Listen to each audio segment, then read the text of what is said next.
Hey, ¿qué tal chicos, chicas? ¿Cómo están? Espero que muy bien. Hoy, antes de empezar el capítulo, quería avisarles que yo creo que para cuando suba este video ya habré subido también otro en el que les doy unos tips para que hagan de la lectura un hábito. De hecho, ese video fue una propuesta que surgió de los recién 3000 seguidores que ya hay en el canal. Así que muchas gracias y espero que si no han ido a ver ese video, vayan a verlo y le den mucho cariño. Así que sin nada más que agregar, comencemos con el capítulo 15 del retrato de Dorian Gray. Capítulo 15. Aquella noche a las 8:30, vestido con un gusto exquisito y con un ramillete de violetas prendido en el ojal, ceremoniosos criados anunciaron a Dorian Gray en el salón de Lady Narborough. Sus sienes latían aceleradamente y sentíase frenéticamente excitado. No obstante, el ademán con que besó la mano a la dueña de la casa fue tan natural y gracioso como siempre. Tal vez nunca parece uno tan natural como cuando hay que fingir. Realmente nadie que hubiera visto a Dorian Gray aquella noche podría haber creído que acababa de pasar por una de las tragedias más horribles que puedan darse en nuestro tiempo. Aquellos dedos tan finamente modelados no podían haber empuñado de ninguna manera un cuchillo asesino, ni era posible que aquellos labios sonrientes clamaran contra Dios y la bondad. Él mismo no dejaba de admirarse de su sangre fría, y por un momento sintió agudamente el terrible placer de una doble vida. Era una reunión íntima, organizada un tanto a la carrera por Lady Narborough, listísima mujer que Lord Henry solía describir como verdadera supervivencia de una notable fealdad.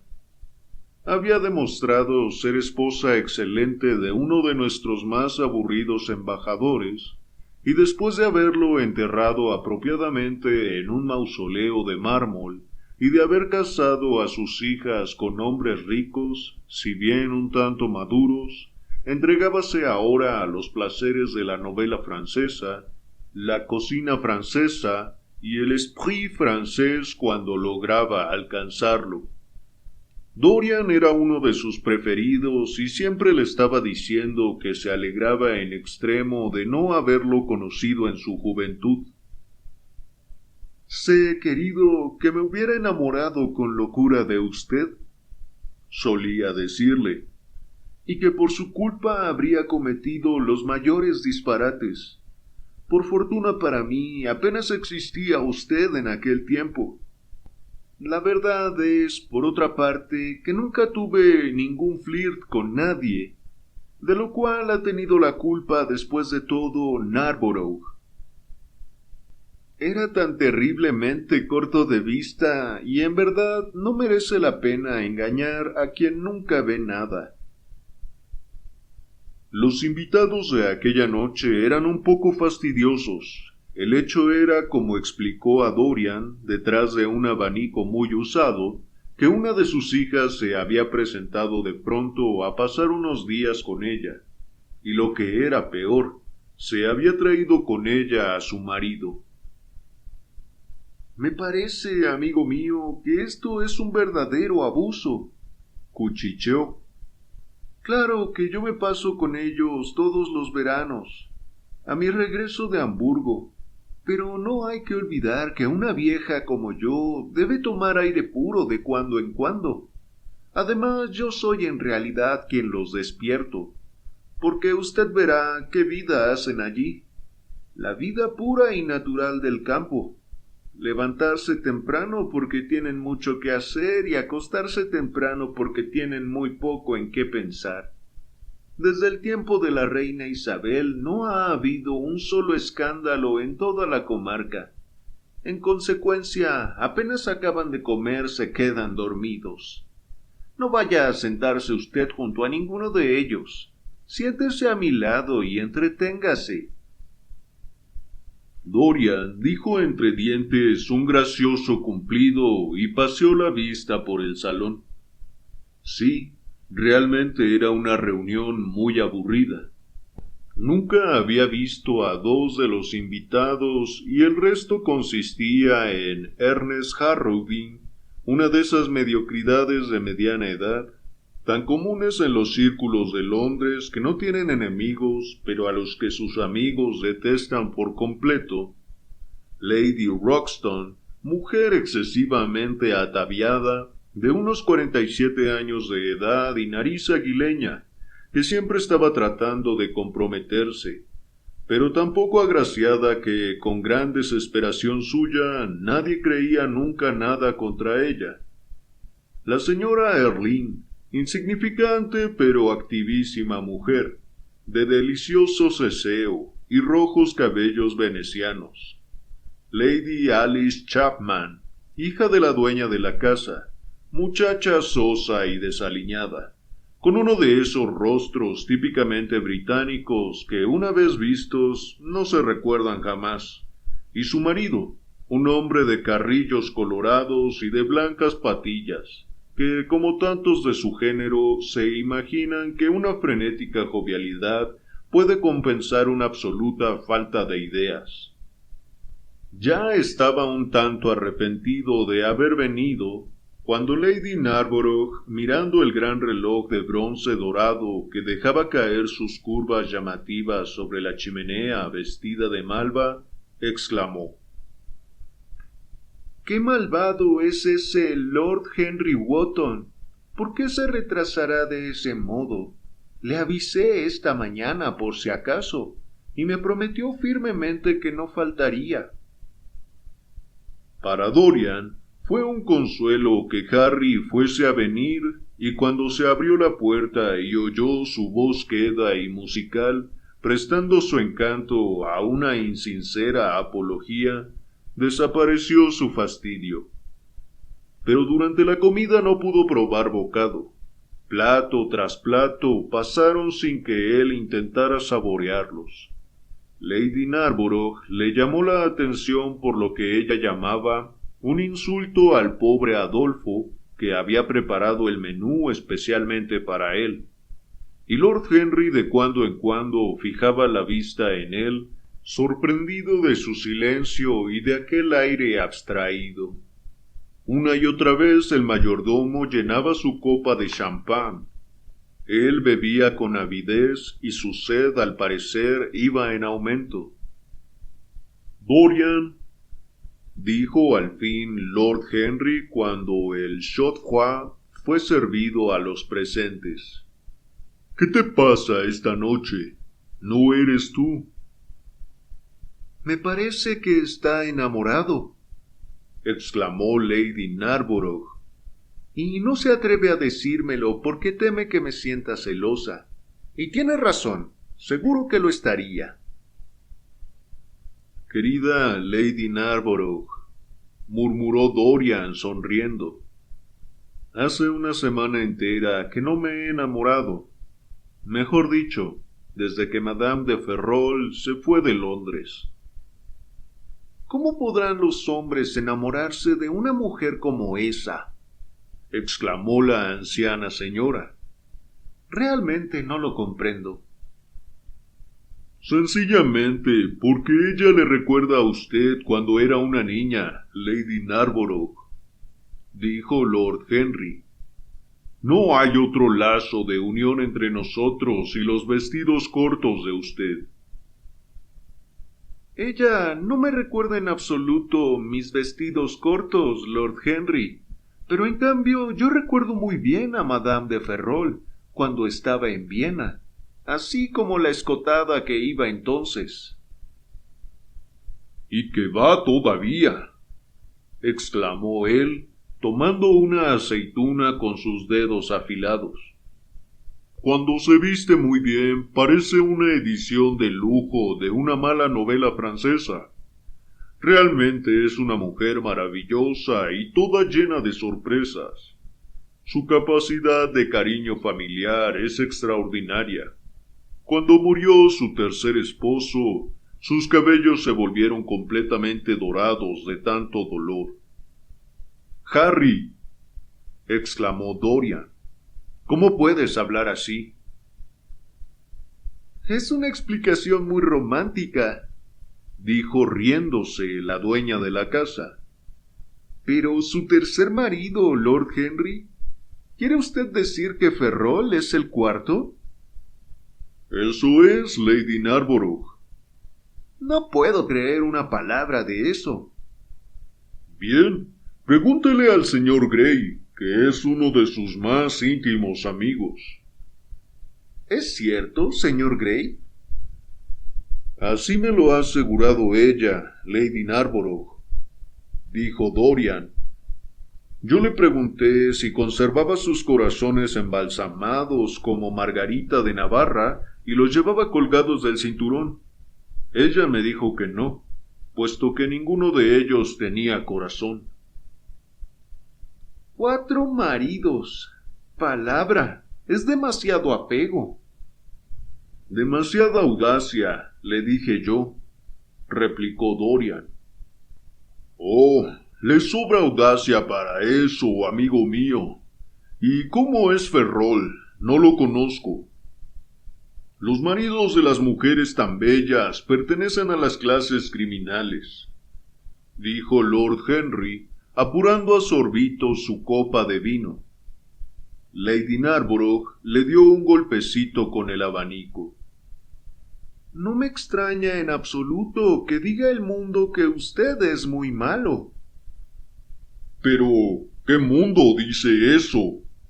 Preguntó Henry, enarcando las cejas. Debe ser el mundo próximo. El actual y yo tenemos las mejores relaciones. Todas las personas que conozco dicen que usted es muy malo, exclamó la anciana señora, moviendo la cabeza.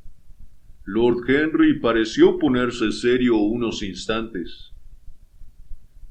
Es absolutamente monstruosa, dijo al fin, la manera como se porta la gente hoy en día, diciendo detrás de uno cosas que son completamente exactas. Es incorregible, exclamó Dorian reclinándose en la silla.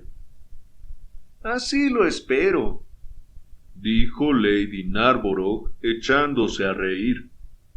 Pero, realmente, si todos ustedes adoran a esa Madame de Ferrol de una manera tan ridícula, tendré que casarme otra vez para estar a la moda. Usted ya no volverá a casarse, Lady Narborough, interrumpió Lord Henry. Fue usted demasiado feliz. La mujer que se casa de nuevo lo hace porque detestaba a su marido.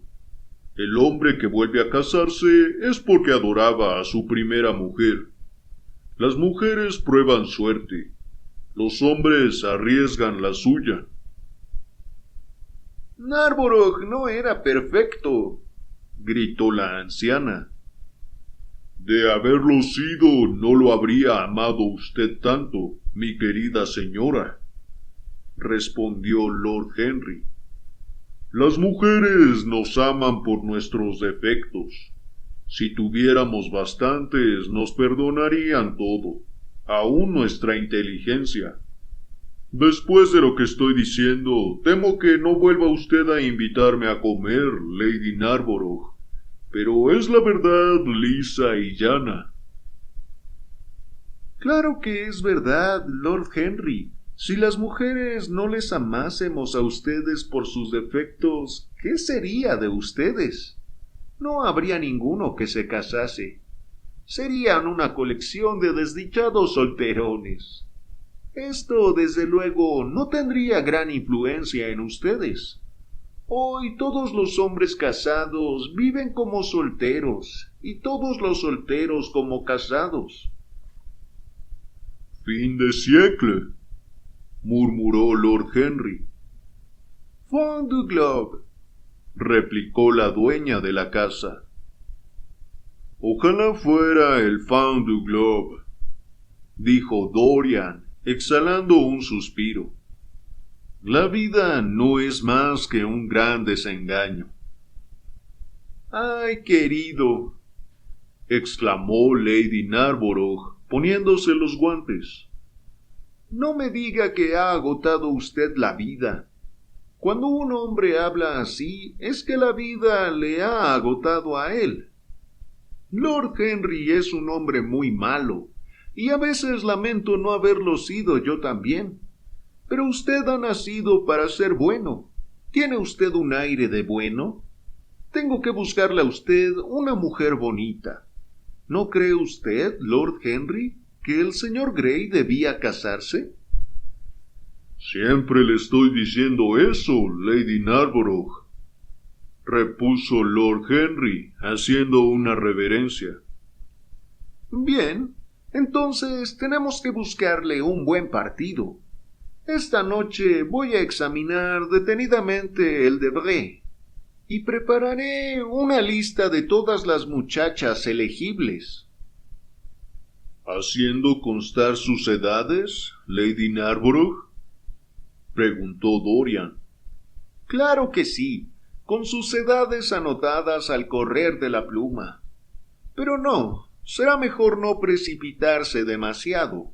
Quiero que sea lo que The Morning llama un enlace adecuado, y deseo que ambos sean felices.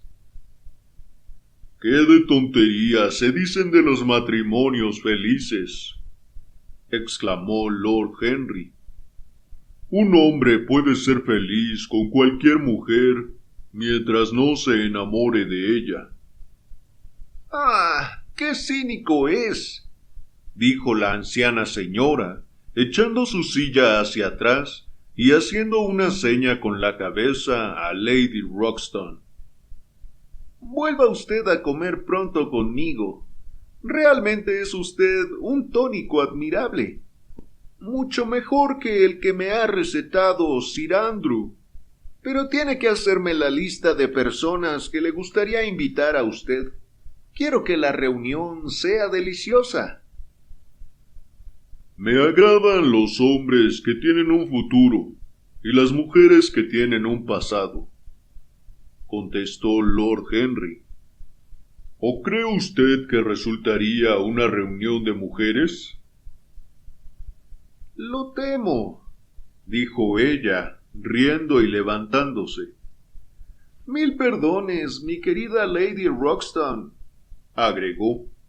No me di cuenta de que aún no había acabado usted su cigarrillo. No importa, Lady Narborough, fumo excesivamente. Voy a tener que limitarme en lo futuro. No haga caso, por favor, Lady Ruxton, dijo Lord Henry. La moderación es una cosa fatal. Decir bastante es tan malo como una comida. Más que bastante, es tan bueno como un festín. Lady Ruxton lo miró llena de curiosidad. Tiene usted que venir a casa una tarde a explicarme eso, Lord Henry. La teoría, al parecer, es seductora, murmuró al salir del comedor. Y ahora, mucho cuidado con estar demasiado tiempo hablando de política y de escándalos, gritó Lady Narborough desde la puerta. Si no me hacen caso, tendremos que reñir. Se echaron a reír los hombres. Chapman se puso en pie solemnemente en el extremo de la mesa y vino a sentarse a la cabecera. También Dorian Gray cambió de sitio, colocándose junto a Lord Henry. Chapman empezó a hablar en alta voz de la situación en la Cámara de los Comunes, carcajeándose de sus adversarios. La palabra doctrinario, palabra cargada de terror para el espíritu británico, reaparecía de cuando en cuando entre sus explosiones. Un prefijo reiterado adornaba su oratoria. Izaba el Union Jack sobre las cimas del pensamiento. La estupidez hereditaria de la raza, o profundo sentido común como él la llamaba, era mostrada como el baluarte de la sociedad. Una sonrisa se dibujó en los labios de Lord Henry y lanzó una mirada a Dorian. —¿Estás mejor, querido? —preguntó. Me pareció durante la cena que estabas algo indispuesto. Me encuentro muy bien, Harry. Un poco cansado y nada más. Anoche estuviste delicioso. La duquesita está encantada contigo. Me dijo que iría a Shelby. Sí, me ha prometido venir hacia el 20. ¿También vendrá el duque de Monmouth? Desde luego, Harry. Monmouth me aburre espantosamente, casi tanto como la duquesa, que es muy inteligente, demasiado para una mujer. No tiene ese encanto indefinible de la debilidad. Sí, son los pies de arcilla lo que hacen precioso el oro de la estatua, y los pies de ella son lindísimos, pero no de arcilla. Si quieres, pies de porcelana blanca.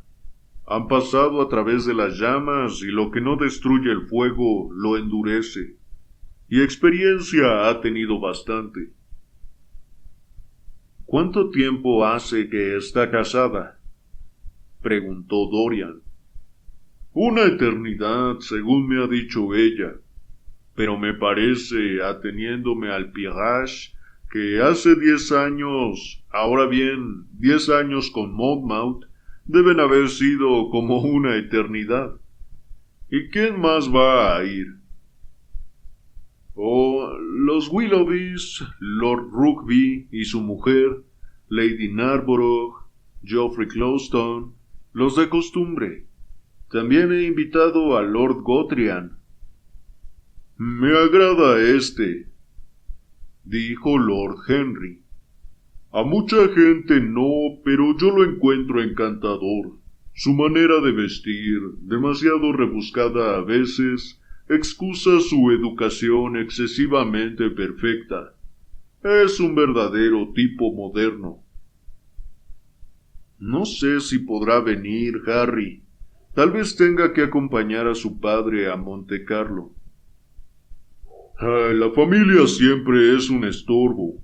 Haz todo lo posible para que venga. Y entre paréntesis, Dorian, ¿por qué te fuiste anoche tan temprano? Sí, te fuiste antes de las 11. ¿Qué hiciste después? ¿Te marchaste directamente a tu casa? Dorian lo miró un momento y frunció el ceño. No, Harry, dijo al fin. Hasta eso de las 3 no volví a casa. ¿Fuiste al club? Sí, contestó Dorian, y mordiéndose los labios añadió. No, no quiero decir eso, no fui al círculo. Anduve de un lado para otro. La verdad es que no recuerdo lo que hice. ¿Qué preguntón eres, Harry? Siempre quieres enterarte de lo que uno hace. En cambio, yo deseo siempre olvidar lo que hago. Pero si te interesa saber la hora exacta, te diré que volví a las 2:30. Dejé dentro las llaves y tuvo que abrirme el criado. Si necesitas pruebas de esto, puedes preguntárselo. Lord Henry se encogió de hombros. Como si a mí me importase, querido. Subamos al salón. Gracias, señor Chapman. No quiero tinto. Algo te ha sucedido, Dorian. Cuéntame qué ha sido. Esta noche no eres tú mismo. No te preocupes por mí, Harry. Estoy un poco irritado, fuera de mí. Ya iré a verte mañana o pasado. Ahora mis excusas a Lady Narborough. No voy a subir. Me iré a casa. Sí, debo irme. Está bien, Dorian. Creo que mañana te veré en el té. La duquesa no faltará. Procuraré ir, Harry, contestó Dorian, saliendo de la habitación. Ya en el coche de vuelta a casa, sintió que el terror que se lo figuraba estrangulado lo había dominado de nuevo. La pregunta casual de Lord Henry le había atacado por un momento sus nervios, y él necesitaba conservarlos muy firmes todavía. Aún quedaban objetos peligrosos que había que destruir. Solo la idea de tocarlos le estremecía. No obstante, había que obrar así. Dándose cuenta de ello, apenas hubo cerrado la puerta de la biblioteca, abrió el armario secreto en que había guardado el maletín y el abrigo de Basil Hallward. Un enorme fuego ardía en la chimenea. En él arrojó otro leño. El olor de las telas chamuscadas y el cuero quemado era horrible. 3/4 de hora se necesitaron para que se consumiera todo. Al final se sentía desfallecido y mareado, viéndose obligado a quemar en un braserillo de cobre varias pastillas de aljer y a lavarse las manos y la frente con un vinagre frío y almizclado. De pronto se sobresaltó. Un extraño brillo apareció en sus ojos y sus dientes mordisquearon nerviosamente el labio inferior. Entre dos de las ventanas había un ancho anuario florentino de ébano, con incrustaciones de marfil y lápiz lazulí. Dorian fijó en él los ojos como si le fascinase o espantara, como si contuviera algo que anhelase y al mismo tiempo detestara. Su respiración se aceleró. Un loco y vehemente deseo lo posesionó. Encendió un cigarrillo y enseguida lo arrojó. Sus párpados se cerraron, hasta que los largos flecos de sus pestañas casi tocaron las mejillas. Pero él seguía contemplando el armario. Al fin, levantándose del sofá en que estaba tendido, se dirigió hacia él y lo abrió. Tocó entonces un oculto resorte y salió lentamente un cajoncito triangular. Sus dedos se lanzaron instintivamente sobre él y hundiéndose en su interior apretaron algo. Era una cajita china de laca negra espolvoreada de oro, cuidadosamente trabajada, en cuyos costados se repetía un dibujo de olas y cordones de seda, de los que colgaban cuentas de cristal y borlas de hilo metálico. La abrió. Dentro había una pasta verde que parecía cera, y tenía un olor denso y penetrante. Titubeó unos momentos, con una extraña sonrisa inmóvil en los labios. Después, estremeciéndose, aun cuando la atmósfera del cuarto estaba terriblemente caliente, se desperezó y miró el reloj. Eran las 12 menos 20 minutos. Dejó la cajita en su sitio, cerró el armario y se dirigió a su recámara. Estaban sonando las 12 campanadas de bronce de la medianoche cuando Dorian Gray, vulgarmente vestido, con una bufanda enrollada al cuello, salía calladamente de su casa. En la calle de Bond encontró un cabriolé con un buen caballo. Lo llamó y en voz baja dio una dirección al cochero. Este meneó la cabeza. «Está muy lejos para mí», dijo refunfuñando. «Ten 1 libra esterlina», repuso Dorian, «y si andas aprisa te daré otra». «Muy bien, señor. Dentro de 1 hora estará usted allí». Y después de guardarse la propina, dio media vuelta al caballo, que a buen paso tomó la dirección del río. Capítulo 16. Empezó a caer una lluvia fría y los empañados faroles de la calle brillaban lívidamente entre la niebla. Iban cerrándose los cafés y grupos de hombres y mujeres se apiñaban a sus puertas. De algunas tabernas salían horribles risotadas, en otras alborotaban y gritaban los borrachos. Recostado en el cabriolé y con el sombrero hasta las cejas, Dorian Gray contemplaba con ojos indiferentes la sórdida vergüenza de la gran ciudad, repitiéndose de vez en vez a sí mismo las palabras que Lord Henry le dijera el día que lo conoció. Curar el alma por medio de los sentidos y los sentidos por medio del alma. Sí, ese era el secreto. Con frecuencia lo había intentado y ahora lo intentaría de nuevo.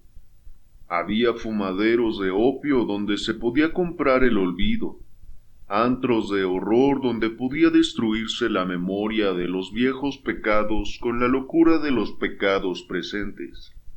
La luna en el horizonte pendía muy baja, como una calavera amarilla.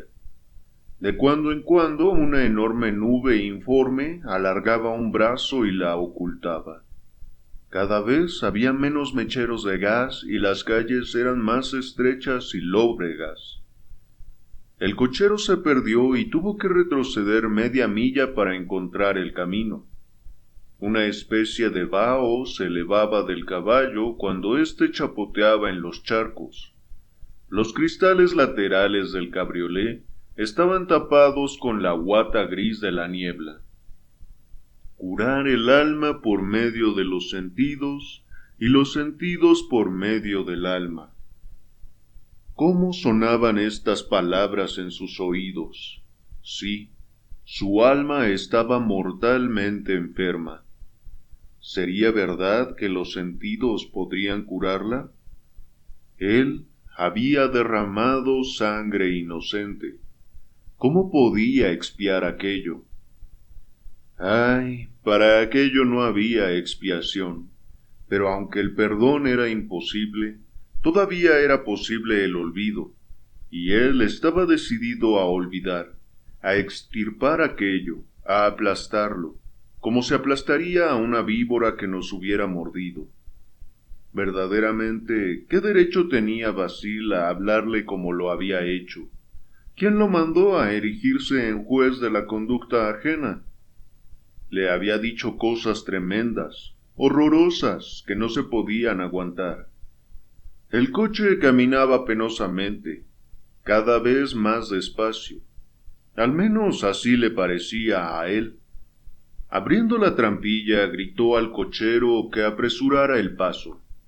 Una espantosa necesidad de opio empezó a morderle. Su garganta se abrasaba y sus dedos se retorcían nerviosamente.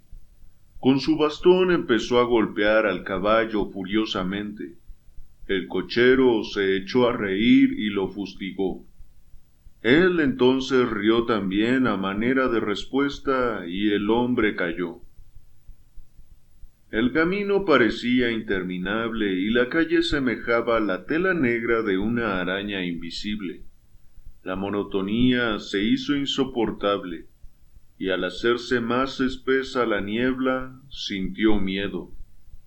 Pasaron luego junto a unos tejares desiertos. La niebla allí no era tan tensa y se podía ver los extraños hornos con sus lenguas de fuego naranja en forma de abanico. El perro ladró a su paso, y a lo lejos en la oscuridad chilló una gaviota errante. El caballo tropezó en una rodada, se apartó a un lado y de pronto empezó a galopar. Poco tiempo después salieron del camino arcillado y el coche volvió a rodar con estrépito sobre las calles toscamente empedradas. Casi todas las ventanas estaban a oscuras, pero de cuando en cuando se recortaban las siluetas de fantásticas sombras sobre algunas persianas iluminadas. Él las observaba con curiosidad. Se movían como monstruosos títeres y accionaban como seres vivos. Los aborreció profundamente. Una sórdida rabia llenaba su corazón. Al volver una esquina, una mujer desde un portal abierto les gritó algo, y dos hombres corrieron detrás del coche cerca de 200 yardas. El cochero los azotó con el látigo. Dicen que las pasiones nos hacen pensar en círculo. Y lo cierto es que los labios mordidos de Dorian, con horrible reiteración, volvían a pronunciar una y otra vez aquellas sutiles palabras sobre el alma y los sentidos, hasta que encontraba en ellas la expresión plena, por así decir, de su estado de ánimo, y justificaba con su aprobación intelectual pasiones que, sin esa justificación, le hubieran dominado de la misma manera. De célula en célula se arrastraba un solo pensamiento en su cerebro, y un irresistible anhelo de vivir, el más terrible apetito del hombre. Avivaba la energía de cada nervio y cada fibra temblorosa de su ser. La fealdad que en otros tiempos detestara por dar realidad a las cosas, ahora la quería por la misma razón. La fealdad era la única realidad. Las disputas soeces, los antros repugnantes, la cruda violencia de una vida desordenada, la misma vileza del ladrón y del proscrito, eran más vivas, en su intensa actualidad de impresión, que todas las formas graciosas del arte y las sombras soñadas en la poesía. Era lo que él necesitaba para olvidar. En 3 días se liberaría. Súbitamente, el cochero tiró de las riendas y paró el cabriolé a la entrada de una oscura callejuela. Por encima de los bajos tejados y de las recortadas chimeneas surgían los negros mástiles de los barcos. Espirales de blancuzca niebla se adherían como velas fantasmales a las verjas. ¿No es por aquí?, preguntó secamente el cochero a través de la trampilla. Dorian despertó sobresaltado y miró a su alrededor. Sí, es aquí, contestó, y después de bajar apresuradamente del coche y de pagar al cochero lo prometido, se encaminó con paso rápido hacia el muelle. Por un lado y otro brillaba la linterna de popa de algún enorme barco mercante. La luz oscilaba y se reflejaba a pedazos en los charcos de agua. Veíase también el resplandor rojo de un transatlántico que estaba carboneando. El pavimento resbaladizo parecía un impermeable mojado. Apretó el paso hacia la izquierda mirando atrás de cuando en cuando para ver si alguien lo seguía. 7 u 8 minutos después llegó a una sórdida casucha, situada entre 2 fábricas destartaladas. En una de las ventanas superiores brillaba una lámpara. Se detuvo y llamó de una manera especial. A los pocos instantes oyó pasos en el corredor, y cómo la cadena era desenganchada. La puerta se abrió sigilosamente y entró sin decir palabra a la vaga figura agachada que pareció sumarse a la sombra a su paso.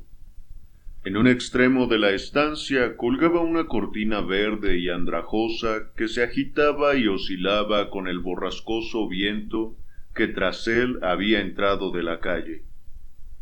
Apartándola a un lado, entró en una habitación larga y de techo bajo, que parecía haber sido antaño un salón de baile de tercera clase.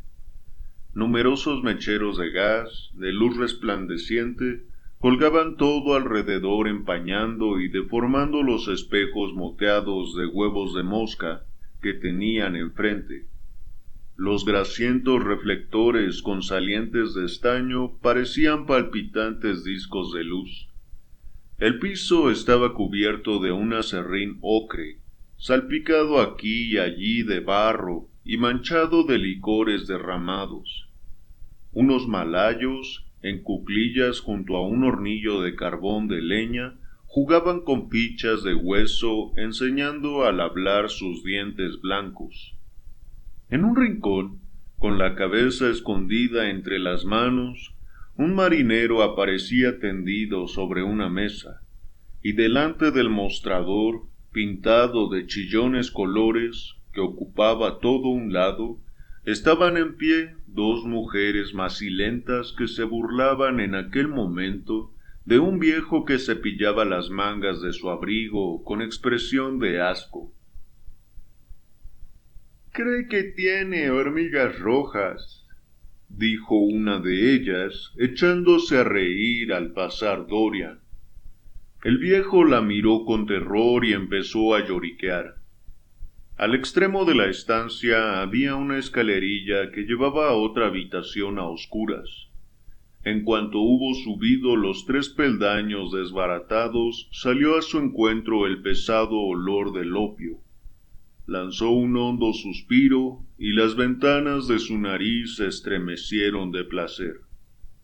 Al entrar, un joven de suave cabello rubio que estaba inclinado sobre una lámpara, encendiendo una larga y delgada pipa, alzó los ojos hacia él, y tras vacilar un instante, le hizo una inclinación de cabeza.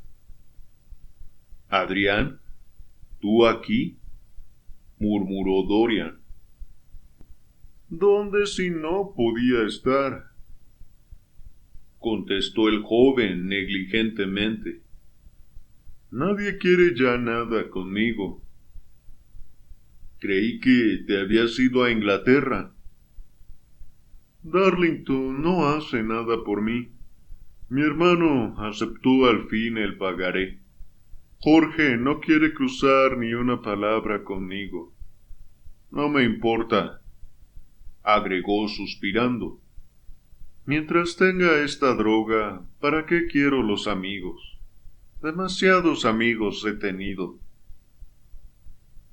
Dorian retrocedió un paso y fijó sus ojos a su alrededor en aquellos seres grotescos que estaban tendidos en las más extrañas posturas sobre las mugrientas colchonetas.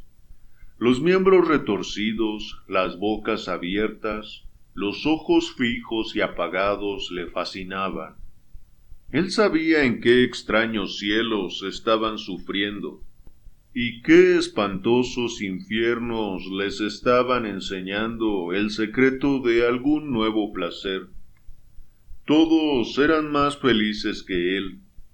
Él estaba apasionado en su pensamiento. La memoria, como horrible enfermedad, le iba devorando el alma.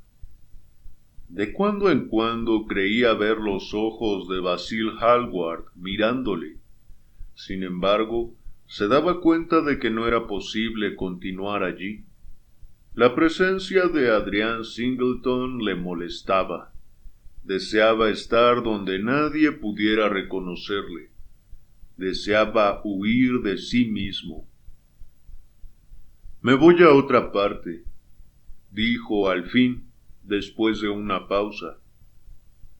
«¿Al muelle?» «Sí». «Seguramente estará allí esa loca. Aquí ya no la quiere». Dorian se encogió de hombros. «Ya estoy cansado de las mujeres que lo aman a uno. Las mujeres que nos odian son mucho más interesantes. Además, una droga es mejor». «Lo mismo». «Pues me gusta más. Ven a beber algo». «No deseo tomar nada», murmuró el mozo. «No importa». Adrián Singleton se levantó a duras penas y siguió a Dorian hasta el mostrador. Un mulato de andrajoso turbante y raído gabán los saludó con un gesto innoble y puso ante ellos una botella de coñac y 2 vasos. Las mujeres se acercaron y empezaron a hablar. Dorian les dio la espalda y dijo algo en voz baja a Adrián Singleton. Una sonrisa torcida como un cris malayo contrajo el rostro de una de las mujeres. Esta noche nos sentimos muy orgullosos, dijo con un gesto de desprecio. Hazme el favor de no dirigirme la palabra, gritó Dorian dando una patada en el suelo. ¿Qué es lo que quieres? ¿Dinero? Ahí lo tienes, pero no vuelvas a hablarme. Dos chispas rojas centellearon por un instante en los ojos apagados de la mujer, pero enseguida desapareció su luz y quedaron de nuevo opacos y vidriosos. Movió la cabeza y recogió las monedas con dedos codiciosos. Su compañera la miró con envidia. Es inútil, suspiró Adrián Singleton. No me interesa volverme atrás. ¿Para qué? Aquí me siento absolutamente feliz. ¿Me vas a escribir si necesitas algo? Preguntó Dorian después de una pausa. Quizás. Entonces, buenas noches. Buenas noches, contestó el joven, subiendo los peldaños de la escalerilla y secándose los labios con un pañuelo. Dorian se dirigió a la puerta con una expresión de dolor en el rostro, y cuando ya alzaba la cortina, una carcajada brutal brotó de los labios pintados de la mujer que había cogido el dinero. ¡Ahí va el pacto del diablo!, bramó con ronca voz. Maldita, replicó él, no me llames así. Entonces ella, chasqueando los dedos, aulló. ¿Te gusta que te llamen príncipe, no es cierto? El amodorrado marinero se levantó de un salto y miró salvajemente a su alrededor. El ruido de la puerta de la calle, al cerrarse, llegó a sus oídos. Como en persecución de algo, se precipitó corriendo hacia afuera. Dorian Gray caminaba a buen paso a lo largo del muelle, a través de la llovizna. Se sentía extrañamente conmovido por su encuentro con Adrián Singleton, y empezó a preguntarse si realmente él debía cargar con la culpa de la ruina de aquella vida, como Basil Hallward le había dicho en tono tan insultante. Se mordió los labios y por unos instantes sus ojos se entristecieron. Pero al fin y al cabo, ¿qué le importaba aquello? La vida es demasiado corta como para que carguemos sobre nuestros hombros los errores ajenos. Cada hombre vive su propia vida y paga su propio precio por vivirla. Lo único lamentable es tener que pagar con tanta frecuencia por una sola falta. La verdad es que una y otra vez nos vemos forzados a pagar. En sus tratos con el hombre, jamás el destino cierra sus cuentas. Hay momentos, nos dicen los psicólogos, en que la pasión del pecado, o lo que el mundo llama pecado, domina de tal manera nuestra naturaleza que cada fibra del cuerpo, así como cada célula del cerebro, parecen estar animadas por terribles impulsos. Hombres y mujeres en esos momentos pierden su libre albedrío. Como autómatas se mueven hacia su espantoso fin. Están privadas de toda facultad de elección y su misma conciencia está muerta. Y si vive es sólo para prestar a la rebeldía su atractivo y a la desobediencia su encanto. Pues, como los teólogos no se cansan de recordarnos, todos los pecados son pecados de desobediencia. Cuando cayó del cielo aquel espíritu soberbio, aquella estrella de la mañana, cayó por rebelde. Insensible, concentrado en el mal, con el espíritu impuro y el alma sedienta de rebelión, caminaba Dorian Gray, cada vez más aprisa, cuando al poner el pie en un sombrío pasaje abovedado, que con frecuencia le había servido de atajo hacia el antro a donde ahora se dirigía, se sintió inesperadamente cogido por detrás, y antes de que tuviera tiempo para defenderse, se vio lanzado contra el muro, y una mano brutal alrededor de su cuello. Dorian luchó furiosamente por su vida, y haciendo un terrible esfuerzo pudo zafarse de aquellos dedos que apretaban su garganta. Enseguida oyó el ruido del gatillo de un revólver y vio el destello de un cañón bruñido que apuntaba a su cabeza, y la forma oscura de un hombre bajito y grueso frente a él. —¿Qué quiere usted?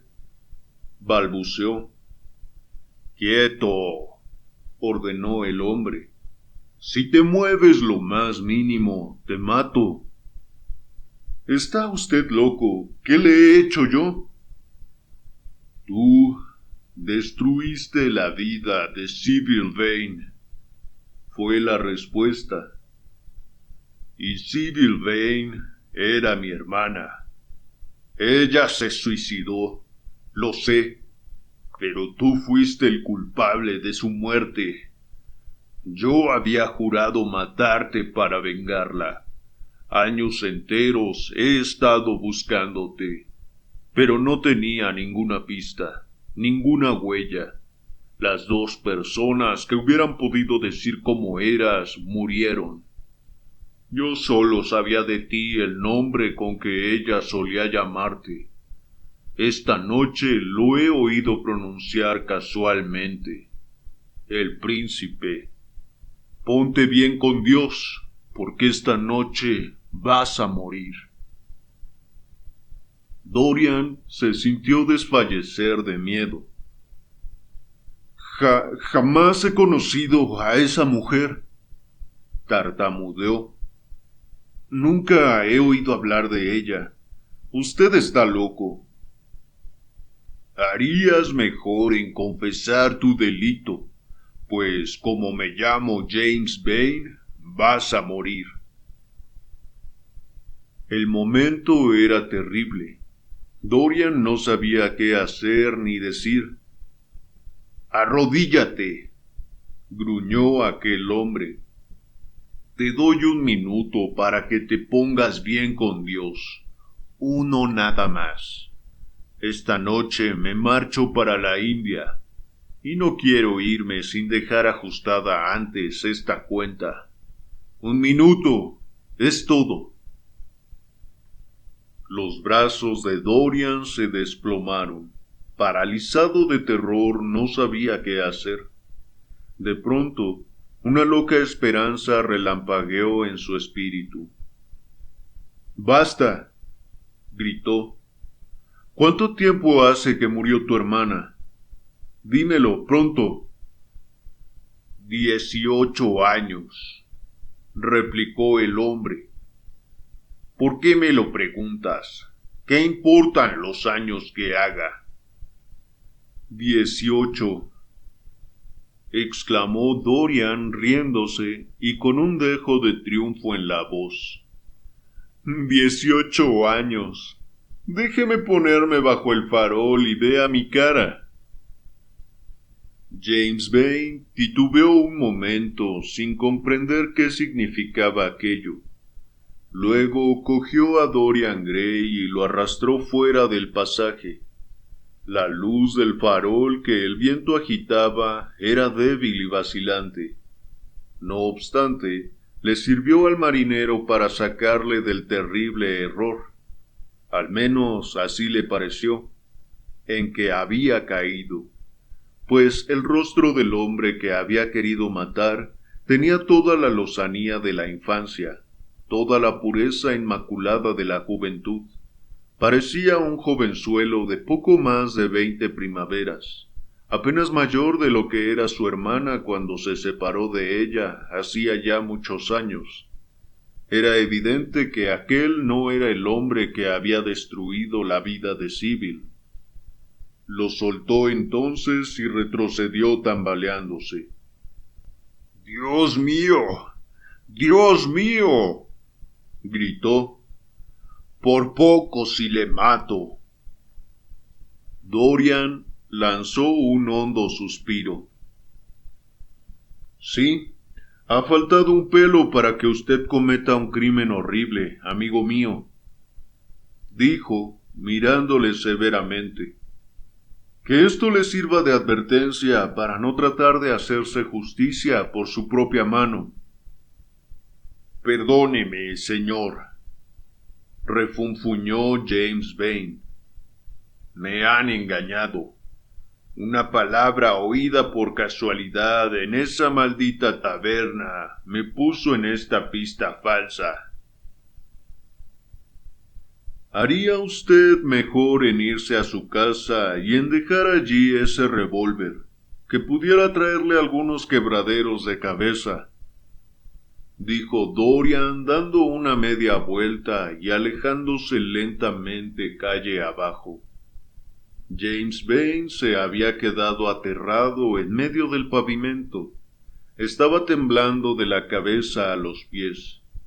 Al cabo de algún tiempo, una sombra negra que había venido deslizándose junto al muro rezumante, llegó hasta la luz y se acercó a él sigilosamente. James Vane sintió entonces una mano que se posaba en su brazo y miró sobresaltado a su alrededor. Era una de las mujeres que habían estado bebiendo en la taberna. ¿Por qué no lo mataste?, silbó ella entre dientes, acercando estrechamente su cara demacrada a la de él. Me di cuenta de que lo seguías cuando te precipitaste corriendo. Idiota, deberías haberle matado. Tiene mucho dinero y es un hombre malísimo. No es el hombre que yo ando buscando, repuso él, y no quiero dinero de nadie. Lo que necesito es la vida de un hombre. El hombre cuya vida necesito debe de tener cerca de 40 años, y este casi es un niño. Gracias a Dios no me he manchado las manos con su sangre. La mujer se echó a reír amargamente. ¿Casi un niño?, dijo haciendo un gesto despectivo. Ya lo creo. Pronto hará 18 años que el príncipe hizo de mí lo que soy ahora. ¡Mientes!, bramó James Vane. Ella alzó las manos al cielo y gritó. Pongo a Dios por testigo de que estoy diciendo la verdad. ¿A Dios? Enmudezca yo si miento. Es lo más infame que viene aquí. Dicen que se ha vendido al diablo para conservar su hermosura. Pronto hará 18 años que lo conocí, y apenas ha cambiado desde entonces. En cambio, yo... ¿Lo juras? Lo juro, repitieron como un eco sordo los labios sumidos de la mujer. Pero no le digas a él que yo te conté esto, gimió. Le tengo miedo. Dame algún dinero para dormir esta noche. James Vane se separó de ella blasfemando y echó a correr hacia la esquina de la calle, pero ya Dorian Gray había desaparecido. Cuando volvió la mirada atrás, advirtió que también la mujer se había perdido de vista.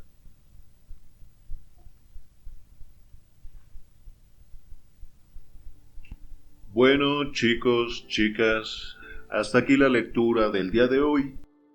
Espero de verdad que la hayan disfrutado mucho y como siempre los invito a dejar su like, comentarios y suscribirse al canal si no lo han hecho. De igual manera, los invito a quedarse al análisis de los puntos importantes, a mi parecer, de estos dos capítulos.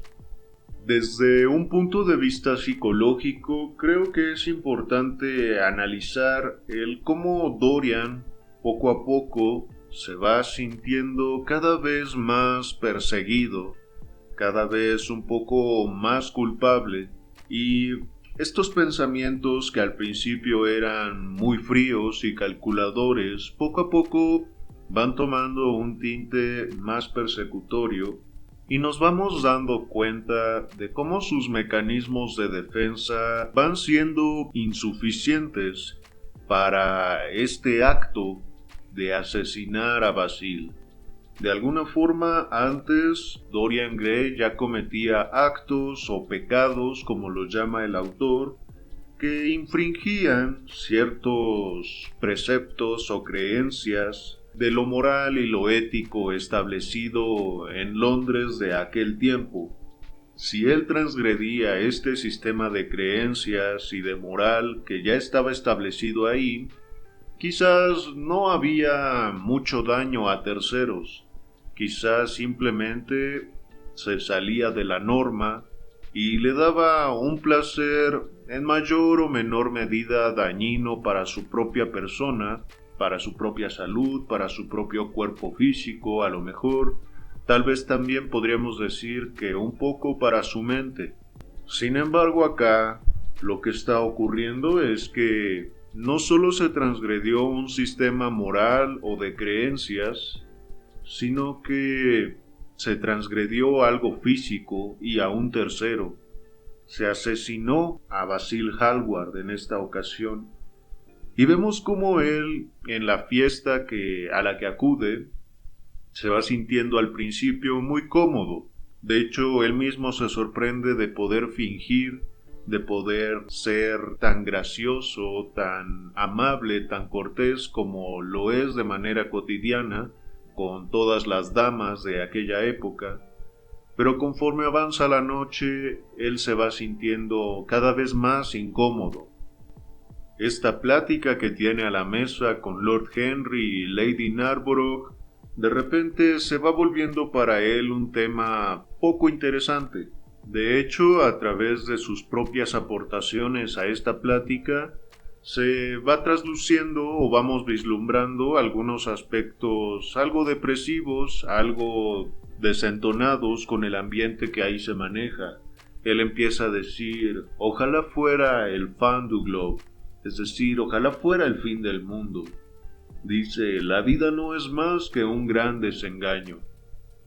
Y parece que se va dando cuenta de que su estado de ánimo no va ad hoc con el escenario en el que se encuentra, por lo cual le dice a Henry que mejor se va de ahí. Llega a su casa, empieza a tocar estos objetos que son evidencia de sus actos, hasta que decide pasar a otro tipo de mecanismo de defensa que sería ir en busca del opio, una manera de olvidarse de sus problemas, de borrar el pasado de su mente, de distraerse, es decir, que recurre a un mecanismo de defensa más peligroso en el sentido de que afecta a su cuerpo, afecta a su mente, y por lo mismo no tiene el mismo nivel de conciencia que podría tener en otros momentos. Sin embargo, al llegar allí, y esto ya no tanto desde el punto de vista psicológico, se encuentra con Adrian Singleton, que también está en proceso de olvidar ciertas cosas. Dorian no se anima a entrar a ese local o a ese tugurio donde podría fumar opio, más que nada por la presencia de Adrian Singleton. Le pide que tome una copa con él y le dice que si necesita algo, que lo busque.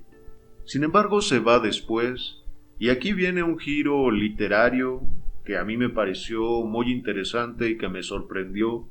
Realmente yo no me esperaba que apareciera James Vane, el hermano de Sybil. Sin embargo, de la nada, Dorian se ve abordado por él, se siente amenazado, pero aún dentro de esa amenaza, él toma ventaja de este proceso metafísico que sucede en la obra donde él se mantiene joven y el cuadro es quien alberga la vejez y todos esos pecados o esos sentimientos incómodos que no quiere tener en la conciencia. Pareciera, también, pensándolo un poco más, que el cuadro ya no es suficiente, como que ya no puede cargar con todo eso que Dorian Gray hace en su vida. James Vane se deja llevar por esto que Dorian le dice. Es verdad, ¿cómo es que un hombre de 20 años, o que aparenta 20 años, pudo haber sido el culpable de la muerte de una chica hace 18 años? En fin, al final nos quedamos con este James Vane lamentándose de no poder llevar a cabo su venganza, y esta mujer también odiando a Dorian Gray por algo que le hizo hace muchos años. Pero bueno, quedamos un poco en la incertidumbre de qué pasará ahora con Dorian, qué es lo que hará. Me pregunto cómo evolucionará en su alma este pecado que cometió, este asesinato. En fin, amigos, hasta aquí el análisis y video de hoy. Espero que lo hayan disfrutado. Cuéntenme en los comentarios qué piensan. Yo soy Roberto y ha sido un placer leerles el día de hoy. Nos vemos.